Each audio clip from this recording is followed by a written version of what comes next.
Hi everyone, welcome to another episode of the Crystal Beauty Show. Today we are live at the Africa's Brain Bank here in Hyattsville, Maryland, guys.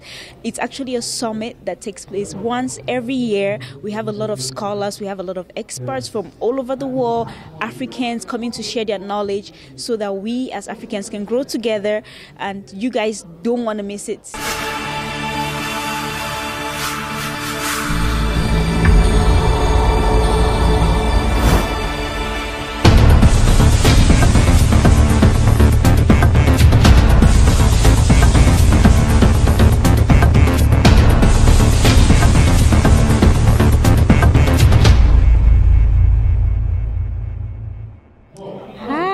Hello. So here with me I have Miss Tanya Chinje. How you doing? I'm doing fine. I'm very glad to be on the show. It's my first time. Awesome. So who designed your outfit? Myself and I. Oh, wow. Half my mother. Oh, wow. I put it together. I had inspiration from other outfits, and this just came about. I'm not quite sure how it worked out, but I like it. On that note, my outfit was actually designed by Dobrina. He's all the way in Cameroon. Okay. Yes. Wow. Designs my outfit, nice, and actually nice. I'll be wearing a lot of his designs That's moving good. forward. Yes. So tell us, what do you think about the Africa's Brain Bank based on your experience tonight? I mean, it's not even just my experience tonight. This is a huge issue. The fact that we're here in the diaspora is the answer to this question tonight. The brain drain, there's a brain drain. There's a very significant brain drain. The fact that we're here means that we're not there. So, I mean, this means everything. This is exactly where my mind is. This is exactly where the youth's minds should be. We need to go back home. We're here, we're reaping the benefits of being here, but we have to go back home and share the wealth. Okay. All right. Well, thank you so much for your time. Thank you. I'm glad I'm on the show. I know, right? I'm glad you're here too. So, all right. So tell us a little bit about yourself. My name is Tiense Takabe. I'm an attorney. My office is not too far from here, and I just stopped by to say hi to the extended family. So what are your thoughts on this event? It's an event and time has come, and I guess it's as well as I can put it. Très bien. Oui, ça va bien. Bonjour, comment ça va? Ça va bien. Merci. Très bien. Moi, je suis Emmanuel Antoine Ibot, manager du développement durable pour l'Afrique, dont je réside à Paris. Je suis camerounais. Nice. Et vous? Crystal. Crystal Beauty, oui.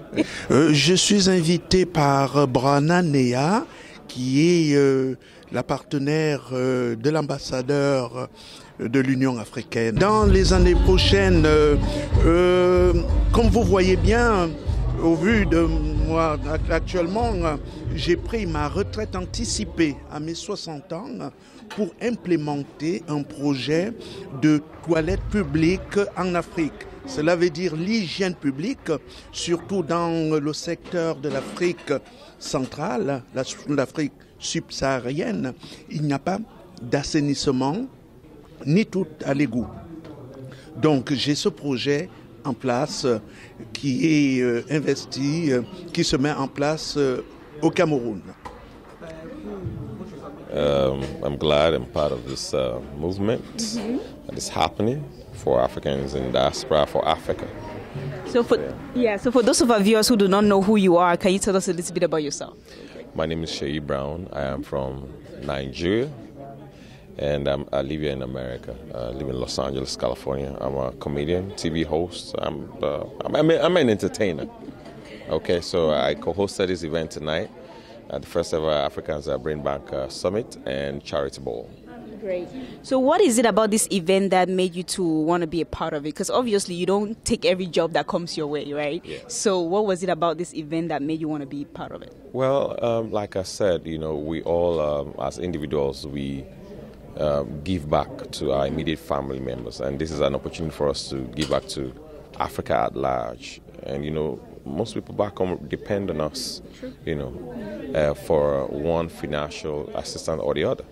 So this is an opportunity for us to do it on the large scale. We do. Some of us do it weekly, monthly to our families, and with the vision. This is an opportunity for us to reach out to Africa at large. It's heartbreaking when you tune in your TV and hear so many calamities happening in Africa due to man-made, activities, not like natural disasters or something. So yeah, this is an opportunity. You know how I feel when they say, $5 can feed 5 children for 5 days in Africa. That doesn't say a good thing about us. It doesn't. So that's what we're trying to change that narrative. All right. So how do you think we can stop the African brain drain? Well, the first and foremost is structure on ground. Mm-hmm. Africans are very intelligent people, but what happens when there's no opportunity for you to express, those talents and, skills that God has given us? You know what I'm saying? You go to where you're being appreciated for, and also, the remuneration for the skills you have. You understand? Mm-hmm. People just believe that the Western world, a lot of African doctors are in Saudi Arabia. A lot of them are here in America because, they pay them better. You understand what I'm saying? Yeah. And also, just because there are facilities that work, for instance, in my country, there's still, in 2019, there's still epileptic power supply. You know what I'm saying? Yeah. It's appalling. Too, yeah. It's appalling at this age and time. This country runs well because, there's 24-hour power supply. Mm-hmm. Industries are working. I don't know. Yeah. It is a sensitive topic. Yeah, very, very sensitive. Yeah. So for those people who could not make it here today, what can you tell them? Well, you know what? It takes a village, and we all have to come together. This, coming for a session like this is an eye-opening experience, and, it inspires you, really, to want to give something back and do something. We can't just rely on the government. By now, you and I should know that we can't solely rely on the government. Like Jeff Kennedy said, think not of what Africa can do for you, but what you can do for Africa. And you and I, if we come together, we can do that. That's why we're here. So make sure you're part of this movement, because by the time it takes off, we'll leave you behind. I'm part of this already. Oh, good. You better join us. Good. Well, thank you so much for your time. I really appreciate it. My pleasure. My pleasure. See you then. Hi, how are you doing tonight? I'm well, thank you. How are you? Good, you're looking beautiful. Thank you. So for those of our viewers who do not know who you are, can you tell us a little bit about yourself? Well, I am Cecilia. I'm a president of Caring Sisters USA. Okay. And what we do is we help the less privileged, especially we empower women. And right now we are just here, trying to have fun and to see what's going on. Okay, so what actually made you to decide to become a part of the Africa Brain Bank? Well, I am African. Mm-hmm. And I like to see us grow as a people, as a unit. So for us to grow, we have to see what other big organizations like this do. Then we see what we can piggyback on and learn certain things that we are falling short of. So that's why, this is really interesting and, very, very educating. All right. Mm-hmm. So if we're to ask you what is a one takeaway from tonight, what will it be? I took one speech from Dr. Beatrice, mm-hmm. and she said, when you educate someone, what they leave with after education is that education. Yeah. So that's one thing that I've learned. I picked that up and I'm like, whoa, that's powerful. Okay. Yes. Great. Well, thank you so much for your time.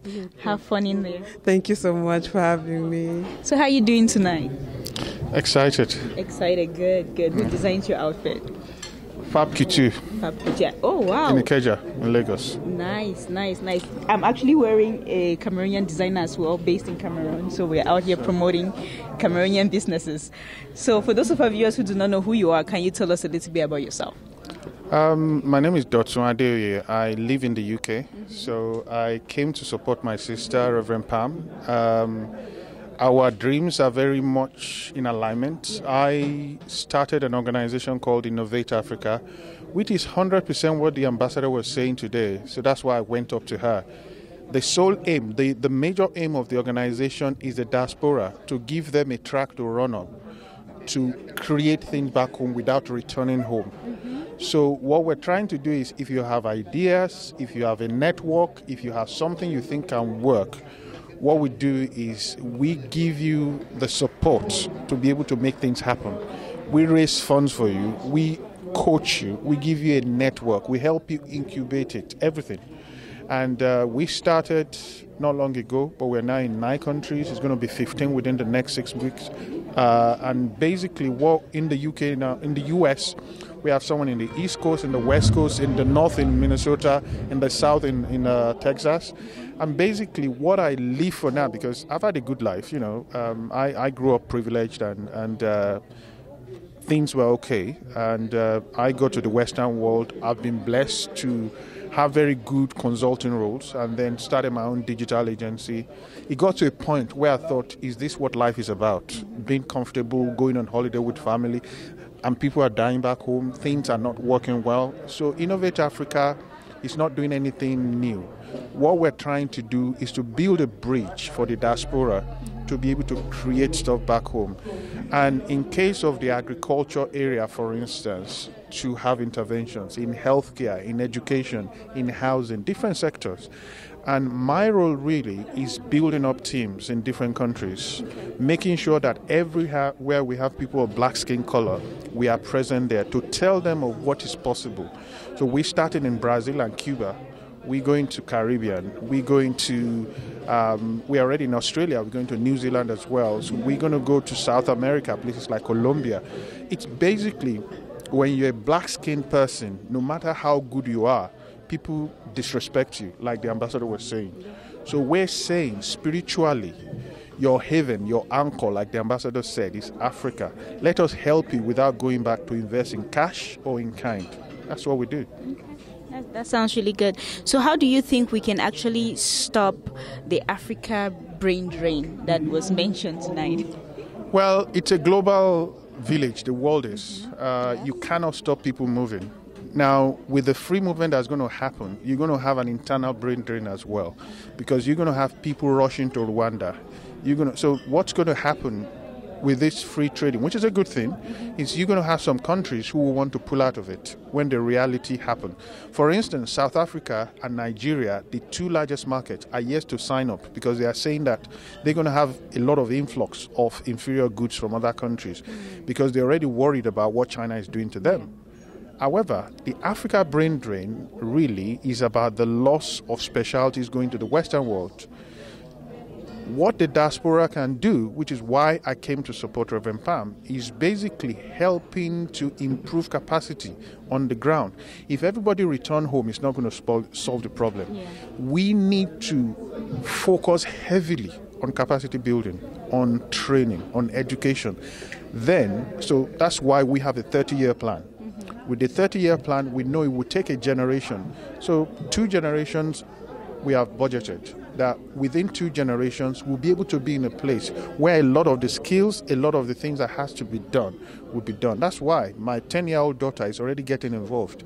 But I've told her she's going to start doing after, like holiday jobs from when she gets to secondary school, which is just 2 years away. So for me, it's basically, I'm already planning my succession. It's not going to be my daughter, but I'm saying as an example. Yeah. So I'm already thinking, how long am I going to go for? I'm in my mid-40s. I'm thinking, okay, by the time I'm in my mid-50s, I should be passing the baton to someone else. And the whole idea is, we are complaining of Africa, the leaders not passing the baton on. We are starting with succession planning in mind. We are starting with the fact that we need to have a template where, irrespective of whoever is alive or dead, the dream goes on and the realization goes on. And it's not a talk shop. If you want to fix the brain drain problem, you need to create a blueprint that it's kind of a turnkey where you just switch it on and anybody can fly on it. And that is what we have to do. I hope it happens. We're working towards it. All right. Thank you so much for your time. I really appreciate it, and hopefully our viewers can learn from that. Thank you.